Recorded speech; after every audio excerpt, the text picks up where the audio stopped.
Se Jesus é o príncipe da paz, quais seriam as principais características daqueles que o seguem?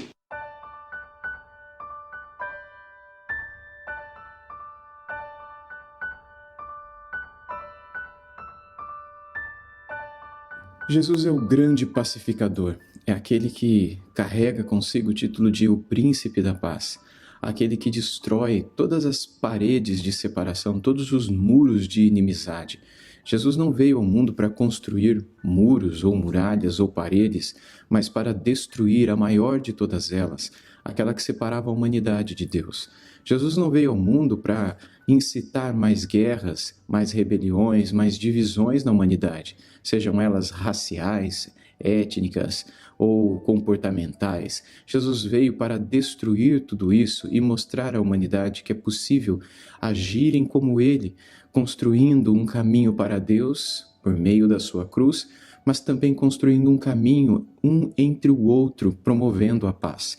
Na continuação do seu Sermão do Monte, Jesus diz assim a respeito daqueles que buscam a paz: Bem-aventurados os pacificadores, porque serão chamados filhos de Deus. Esta sempre foi uma das principais características de nosso Senhor Jesus Cristo, aquele que veio para promover a paz e buscar a paz.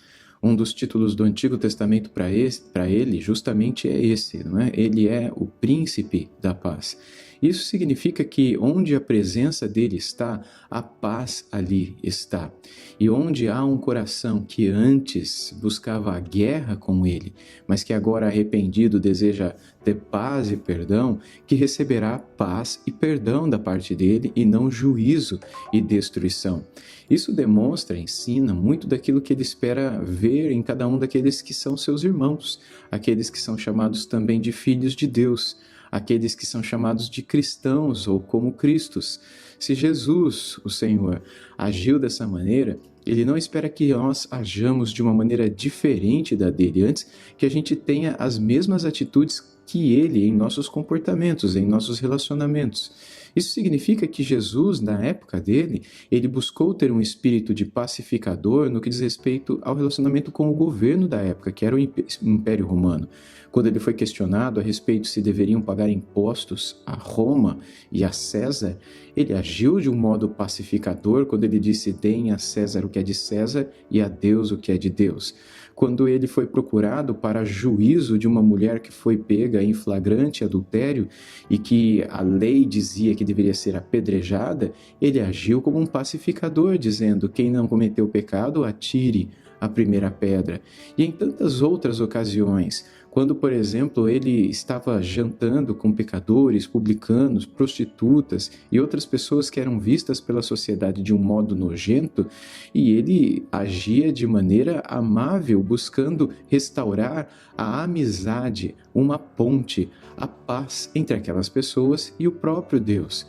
Quando ele, em outras ocasiões, chamando discípulos, também foi visto de uma maneira desconfiada, como por exemplo quando ele chamou Levi, que próximo a Cafarnaum, ele coletava impostos das pessoas para depois levá-los a Roma.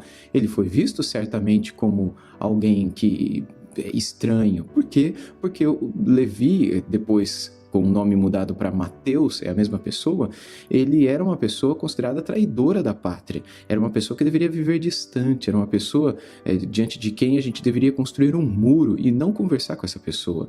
Mas Jesus foi até ele e construiu uma ponte e o chamou para ser o seu discípulo, e ele deixou tudo arrependido e teve sua vida transformada. Logo, Jesus, ele é o pacificador por causa das atitudes, por causa da forma como ele agiu, por causa das pessoas a quem ele chamou. E o desejo de Jesus é fazer de você e de mim pacificadores também, para que nós tenhamos em nossa vida a mesma alegria que ele teve na dele, e para que nós já antecipadamente desfrutemos de uma certa alegria que só será vivida por aqueles que viverão no céu. Por isso ele disse: bem-aventurados os pacificadores, porque eles serão chamados de filhos de Deus. Se nós queremos ser legitimamente filhos de Deus, uma das principais características que se verá em nós é justamente esta que houve em Cristo Jesus, a de sermos pacificadores. O texto lá de Hebreus capítulo 12, versículo 14 diz: segui a paz com todos e a santificação, sem as quais ninguém verá o Senhor.